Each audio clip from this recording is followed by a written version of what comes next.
Hello and welcome back to another episode of Critical Reactions with your host Brian. We're going to do a special selection today, which is where one of you tell me exactly what it is I need to check out. Today's comes at us from Terranecla. You should check out TERAMOBIL Magnitude of Thoughts. They have Forrest on bass, I know him from First Fragment, and they are instrumental. So, let's dive into this. I'm pretty stoked about both of those things. First Fragment's bassist is a beast. First Fragment's just kind of a beast on all fronts. Everybody in there is just great.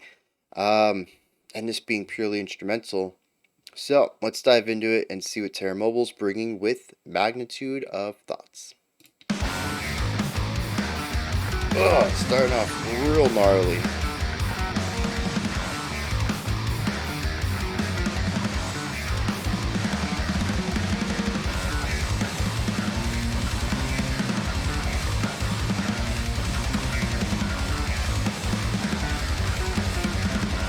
I really like that accent pattern on the bass.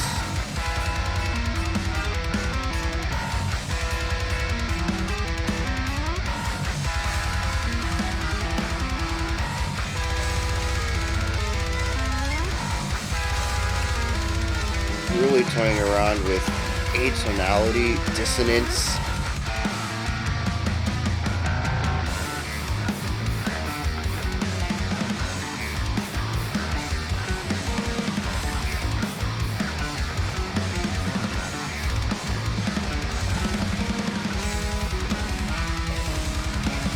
Beautiful bass tone.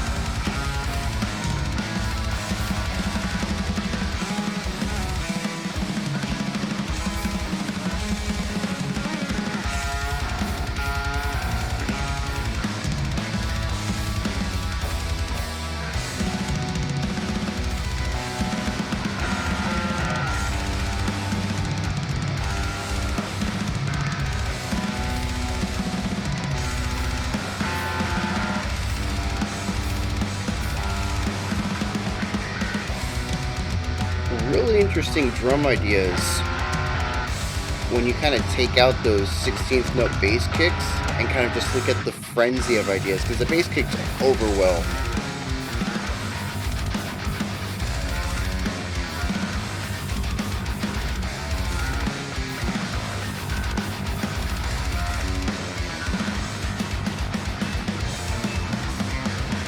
Yes, this is two variations on this idea so far, which is really neat.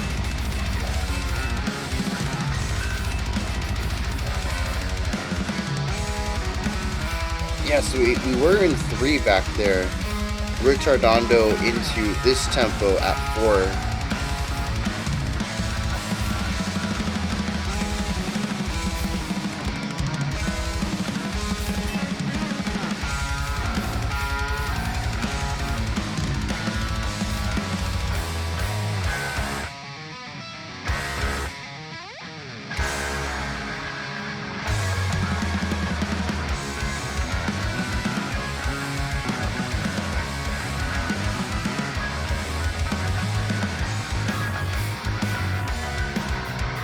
Random use of an organ.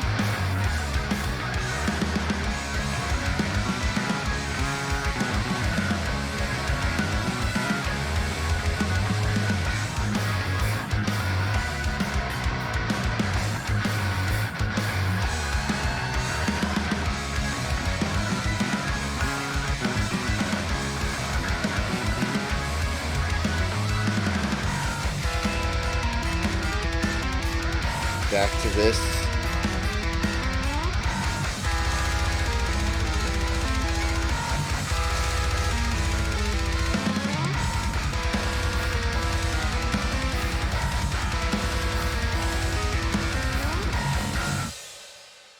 Oh, what a weird place to stop that.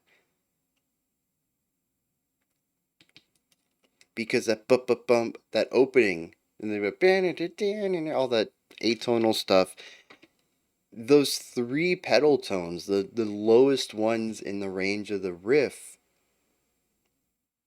those were the beginning of the riff, weren't they? Or were they the end? See, that's the thing too, is like where a phrase begins and ends is entirely up to the listener. Some music is very clear about where one and well, where your pulse is, right? So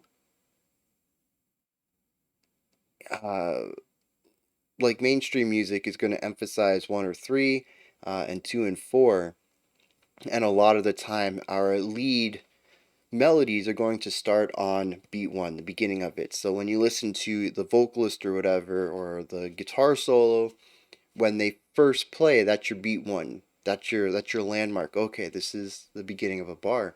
But when it comes to proggier stuff like this, that's not always true. And that low pedal tone idea could be the ending of a riff or the beginning. I feel it as a beginning. But the way they ended it felt like they ended the song with the end of the riff, the end of the lick, which, if that's true, meant I was feeling that section entirely backwards, and it really, it I'd have to go back and listen to it. When that section comes in, do we start at the riff and then come down to the pedal note, or do we start with the pedal note and then begin the riff? I was feeling it the second way, which means at the end of the song felt like it was after the first beat. Like we went into beat one of the next bar and then just cut it off, which feels incomplete to me. Interesting.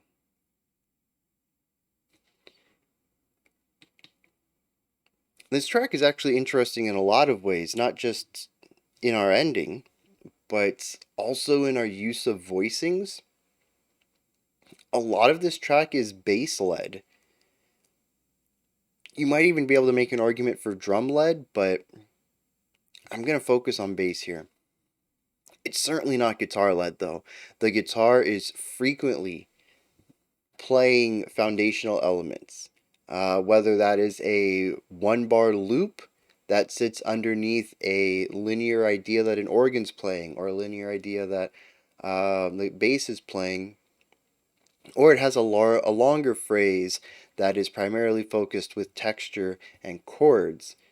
The guitar just never really gets a chance to be in the spotlight ever, which is really, I mean, it's cool, right? So many songs, the bass is the lead instrument, especially when it comes to instrumentals.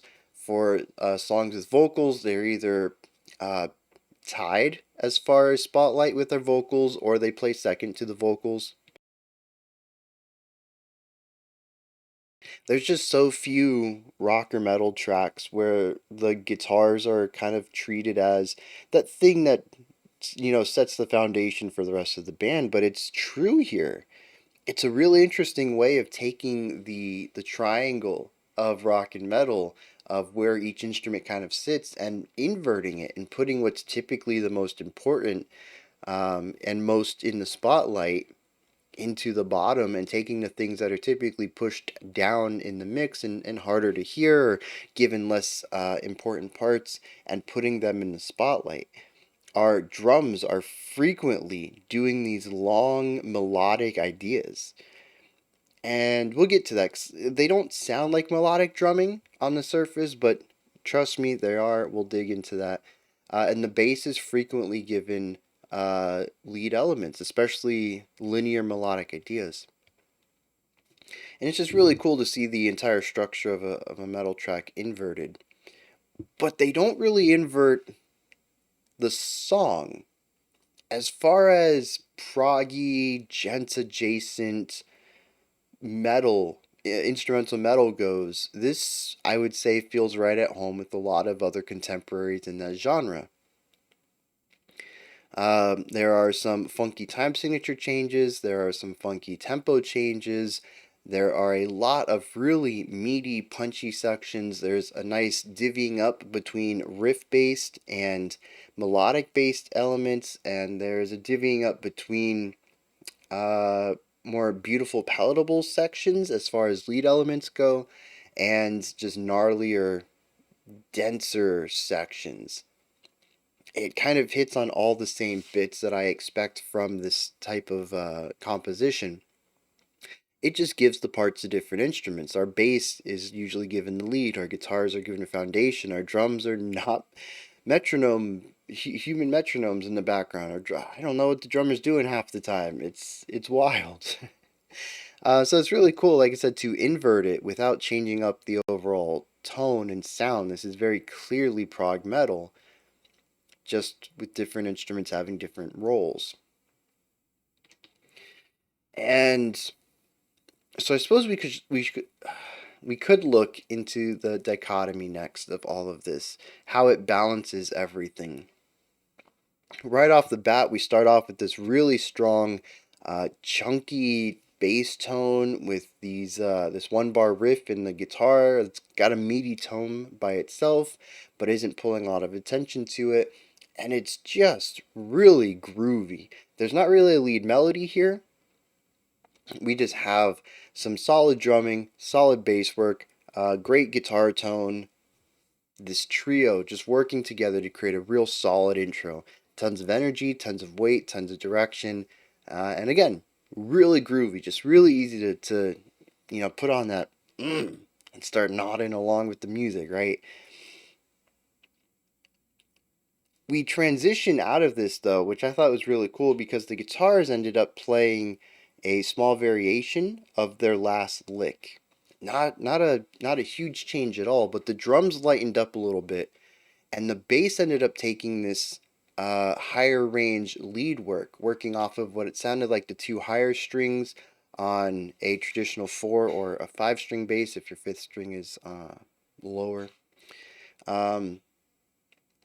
It might be a 6 string bass, and I think the bassist from First Fragment does have a 6 string, so it's possible it could be using the 3 highest strings rather than the 2 highest, but the end result is definitely working on the higher end of the bass, and having this really nice, soothing melody line against these really groovy kind of genty guitar lines, and then what the drums are doing. Like I said, a little bit lighter than where we were, but still firmly in that metal range of drumming. So we have all this metal weight around our bass, and our bass is giving us this really smooth, melodic, linear line. And it's just really great right out the bat. We have these two sides. Now, I can't remember if this next section came before this one or after this one. I think it was after. Where we go atonal, we go dissonant. We don't care if the notes pair well together. In fact, we don't want them to pair well together at all. This section was really cool because I'm not sure if it was simply atonal or atonal through microtonality. I believe this bassist uses a fretless bass. I could be wrong on that. I'm trying to remember facts about the bassist, and I tried to listen into the timbre of the bass. I think we're fretless here. And the cool thing about fretless is that it's a lot easier to hit the tones between the traditional 12 notes that we use in the Western scale. And through that, we can achieve varying levels of tonality. What we call a half step, which would be the distance between any two keys on a piano. So if it's two white keys next to each other like B, C, and E to F, or a white key to a black key like F to F sharp. That is our smallest distance. Those are extremely tense, extremely dissonant. Those notes don't usually work well together. But we can achieve even smaller distances between notes when we play with microtonality, and the fretless bass is really good at that. So again, I'm not sure if we're just using dissonant note distances here, or if we are introducing microtonality into it, but there's just so much grit and dissonance going on here. The intervals on these notes is just gnarly, and it creates this section of a song that juxtaposes really hard with that beautiful melodic line we have with the bass, and it moves into just chaotic noise. It is just sound. And the thing about, so here's a little music 101, or I guess more sound 101 than music. Notes are sound waves, right? And they all have their own, well, volume and control peaks and valleys. Distance, how quickly the loops are, whether they're long or quick, that is pitch. And when we talk about octaves, whether, we have a mid C and a C, 12 notes above it, the thing is that they're perfectly doubling or halving the wavelength itself, which is why octaves sound so good together, because they're both going to line up at some point perfectly. So if we have one loop like this, and then we have the two loops, and every two loops lines up perfectly with one of the one loops, that's going to be your octaves, right? When it comes to dissonance, which is the opposite of consonance, consonance is when the wavelengths work well together. Dissonance is when they have a very difficult time lining up, or maybe they don't line up at all, or maybe they line up after thousands of waves. This is where dissonance comes in, because the sound waves themselves don't meet each other at any moments, and it creates all this clashing and warbliness. If you've ever tried to tune an instrument, what you're doing, what you're listening for, is a warble, and you're trying to reduce the warble to nothingness, to where your instrument sounds perfectly in tune with the other. What you're trying to do is line up your sound waves until they're perfectly in line with each other. If they get a little bit out of sync, you introduce a warble to the sound. Well, if you increase that warble, you get dissonance. I don't know why I went through all that, but it's cool, right? It's like the science behind music, so I don't know. Anyways, there's just a ton of, well, this is why, because I called it noise. There's a lot of competing sound waves in here, and that's why I want to call it noise. That's why I've always called dissonance noise. It is, scientifically speaking, noisy as far as analyzing sound waves go. Um, so yeah, it's just a very noisy section. I've said that too many times now, and it contrasts so hard with that really nice melodic section before it.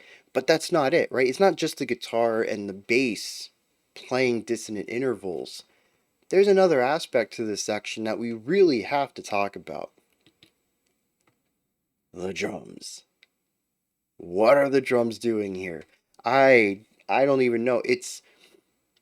There's a lot of bass kicking going on.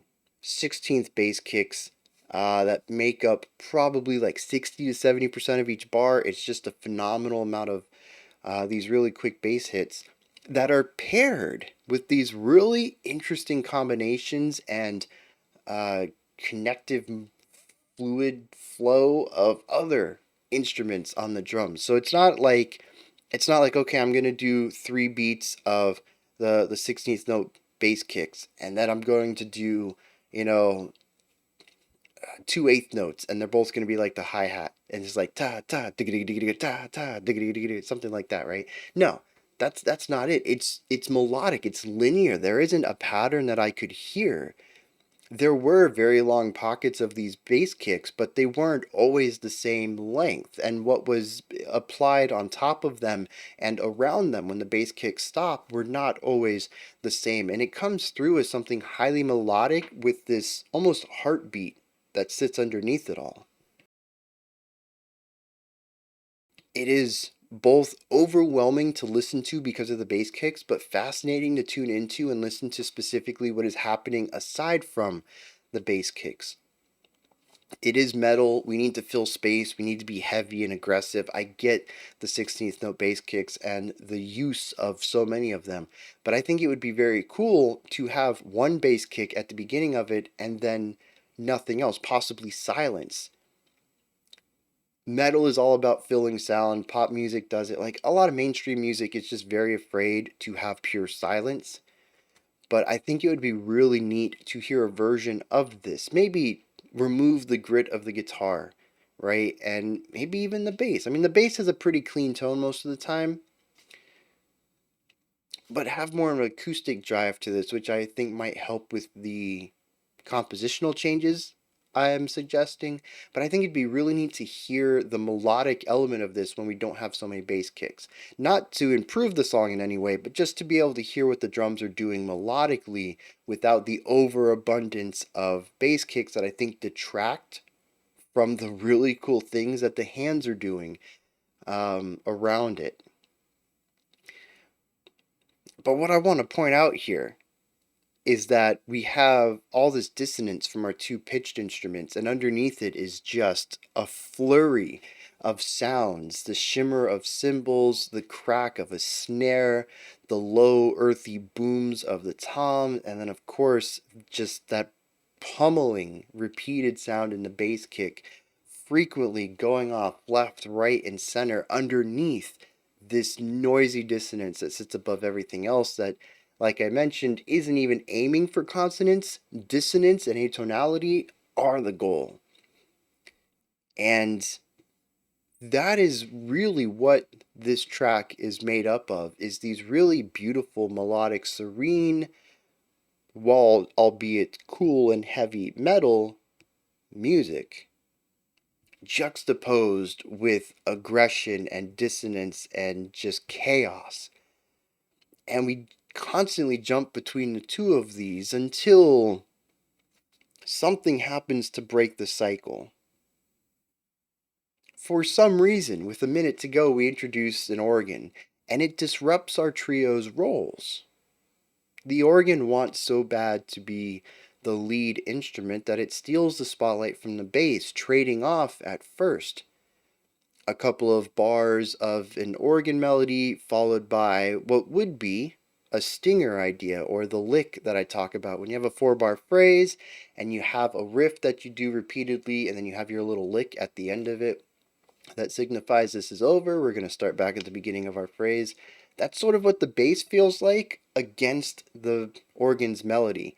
It could be seen as a call and response, but the organ seems to have more control and direction of its idea, where the bass is always doing the similar lick at the end of the organ's larger ideas. Until eventually the bass gets pushed down into the same area that the guitar is. They're both sort of foundational textural ideas against what the organ's doing, until 30 seconds to go, we wind back up at our atonal dissonance mode before leading into the final 5 seconds, getting to revisit our opening riff for a few times before finishing the track up. It's a really neat story that the song takes me on. We have this perfect triangle, right? And triangles are already pretty perfect from a lot of standpoints. They're just a really great shape. And even when we get to like architecture, triangles are super important for weight distribution. So like it's just a really great shape. We got the trio here. Everything's perfectly balanced. And there are moments of chaos, but we do find a calm back within them. It's just a normal, natural movement that I think every ecosystem goes through, of calm and chaos. It's the yin and yang. They both have to exist. And then you throw in a wrench. We throw in the organ and it disrupts everything. And so I try to apply this to the theme, or a title, I should say, Magnitude of Thoughts. Magnitude of thoughts. The way that thoughts can be larger than life, or varying degrees of magnitude, smaller thoughts and larger thoughts. heavier thoughts and lighter thoughts, and I think about the way I think. How sometimes I have a very clear mind. I know exactly what I'm talking about.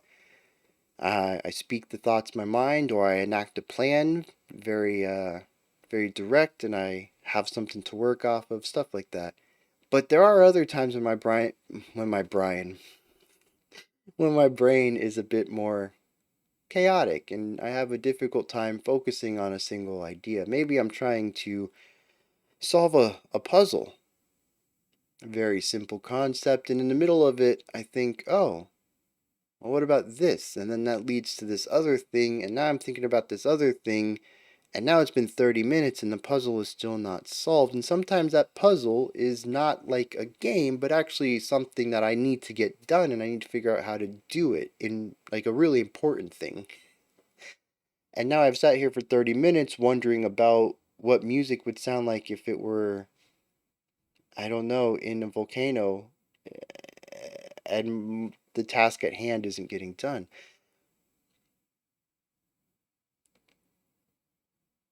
And so I do really enjoy this track's ability to have this single direction, perfectly aligned, perfectly balanced, melodic driven sections contrasted against more chaotic noise it's difficult to make things out of, and then a moment when something new is tossed into it and the song needs to adapt in specific ways that kind of break the perfect balance it had previously before landing on one of the more cohesive ideas, wrapping everything. It doesn't get wrapped up neatly, does it? I had mentioned that, at least from my perspective, the end of the track stopped at beat one of the new bar. We were getting ready to move into this next idea, and the song stops abruptly.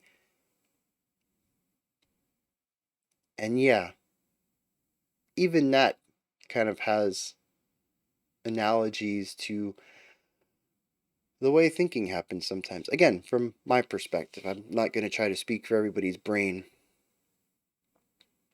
And that's kind of what I get out of this. It's a really fun thought exercise of how the process of thinking can be so randomly different from moment to moment, where ideas of clarity and moments of clarity and very single minded direction can frequently get tossed around into other ideas, and you really gotta like gotta hone that back in. Like, no, I was thinking about this, let's focus on that. And I dig it. I don't know if that's what they were aiming for, but that's what I got out of their music. And I suppose that's a good segue to say those are my thoughts on TERAMOBIL's magnitude of thoughts. What did you think, though? Did you enjoy it? Anything that stood out to you that you'd like to add on to what I said? Anything that you'd like to correct me on? Let me know down in the comments. Above the comments section is a description box. In there is a link to Linktree. It takes you to this menu right here. It has links for everything related to the channel. You can find my music, ways to support the channel, a link to the Discord server, and so much more. Above that, if you could, like, subscribe, and ring the bell. I greatly appreciate all three. That wraps it up for today. Tomorrow we'll have an album review. Tomorrow is Saturday. Sunday we'll have our live stream. Monday we'll be back to the original standard schedule. I don't know why I can't get words out. 2 videos a day. We're starting Death Metal Week. All the usual stuff, right? Regularly scheduled programming. I think that's what I was aiming for. Today's one of those scattered moments in my brain. So, until next time, remember to be critical, not cynical, of the music you listen to, and have a fantastic morning, afternoon, or evening, whenever you choose to watch my videos.